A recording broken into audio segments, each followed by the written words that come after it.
Welcome back to my channel. If you've noticed, in the last few months I haven't been posting anything. Part of that is because life threw me a bit of a curveball. My father had a mini heart attack which led to a mini stroke. So I've been kind of tied up and not very creative for the last several months. However, now that I've got this new van, I gotta tell you why. Did I go from this E350 high roof extended van over to this E250 normal van that's a low roof? The reason is I liked it. Quite simply, I love the storage that's over top of the driver's compartment. However, I could duplicate that by creating one myself on top of this van. It's actually bigger. Now, what was also exciting was that I really liked how the low roof handled when driving it, especially going on off-road and things like that. They both have the same height as far as suspension goes, but the low roof just handled it a little nicer, and I really like that. Could be because it's not an extended rear end, could be because there's no high roof, but either way, it handled much better and I liked it. Then I looked at my patterns, my habits. What do I use the high roof for most of the time? And the answer was very simple and surprising. I stood up a lot, mostly to get dressed. The rest of the time, I was out of the van. I wasn't doing anything in the van per se. I would go in and sit, work on the computer or cook a little bit, but standing, I didn't need to do all the time. I was usually sitting or laying down to go to sleep. So that made me think, do I need a high roof? And the answer came as a no. Now I step right in, sit right down, do whatever I'm going to do, and then it's lights out. Get up in the morning, get dressed, out the door. So there's no actual hanging out in the van doing a bunch of stuff for a long period of time. Although I will say, I do some video editing from time to time, in which case I'm sitting down, so that's perfect. In the end, the low roof has turned out to be the path for me. I've cut down on a little bit of storage, but otherwise, I've become more minimalistic. Got less stuff to drag around, let go of the past, and now I can focus on what's important. The build.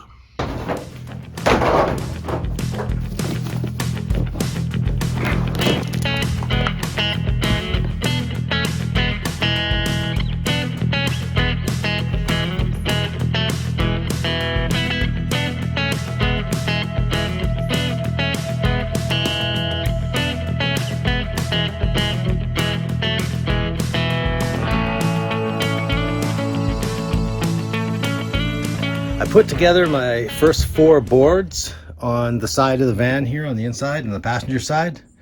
And what I did was I started with this board here and made it level, because this is the main board, the first board above the wheel well, and I didn't want to have to cut into it. I wanted it to be straight across. Also because a part of that board is going to be the anchor for the height of the bed.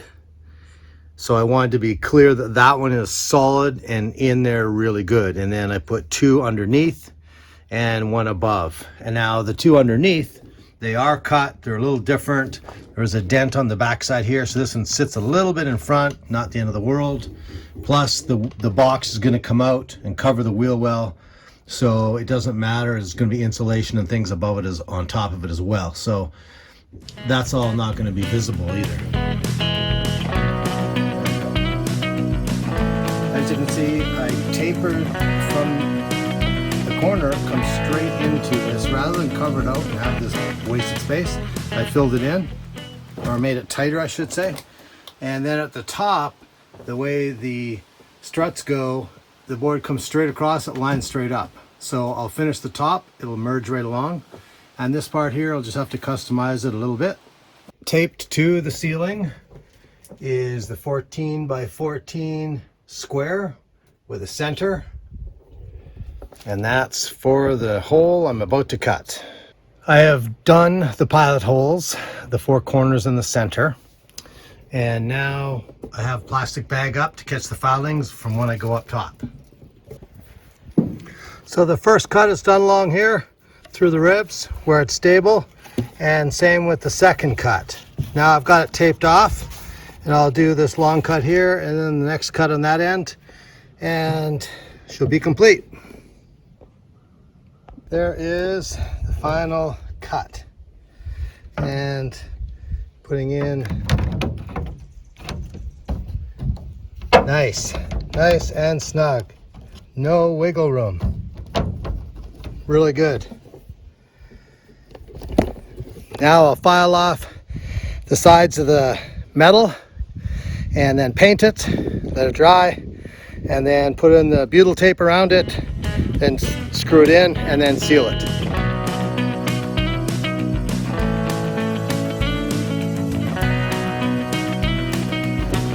Okay, we have the first board up and the second one right behind. Let's take another look from the other end.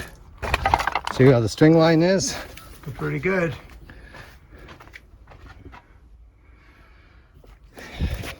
Now the downside is not all the boards are perfectly straight. There's a little twist in some of them. There's a little bit of a, there's going to be some imperfections.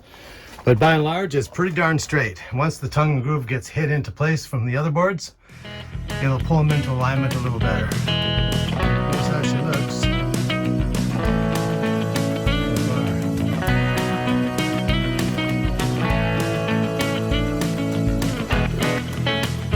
One of the things that I did with when I put in a screw, as you can see here, I would put one in, leave this side open and flexible so it's easier to put in the next piece of wood.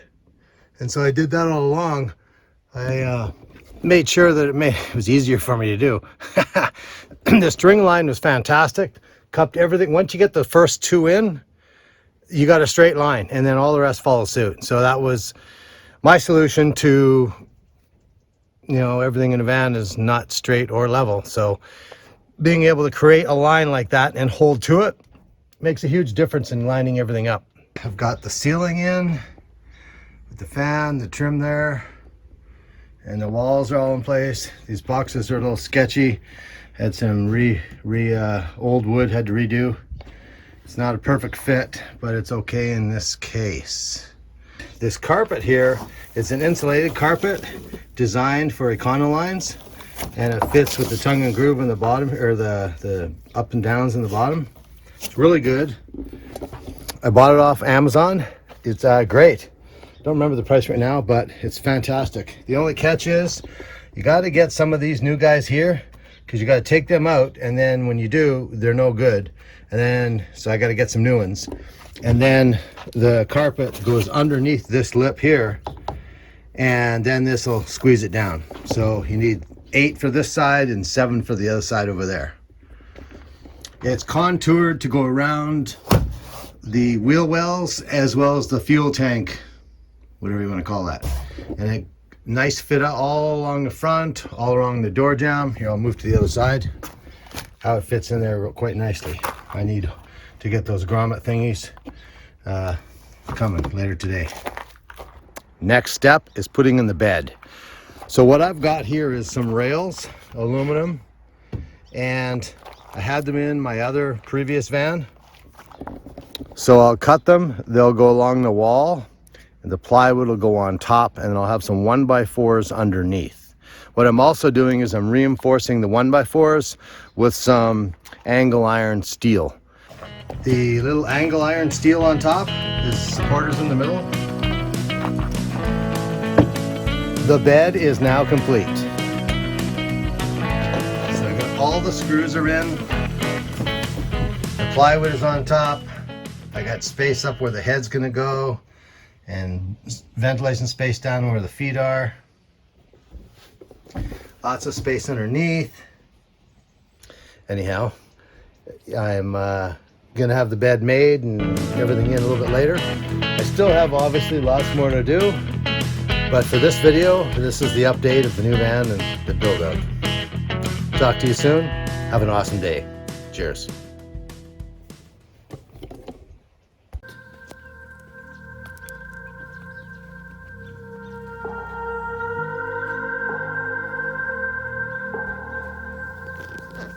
Awesome. There was deer in the field there.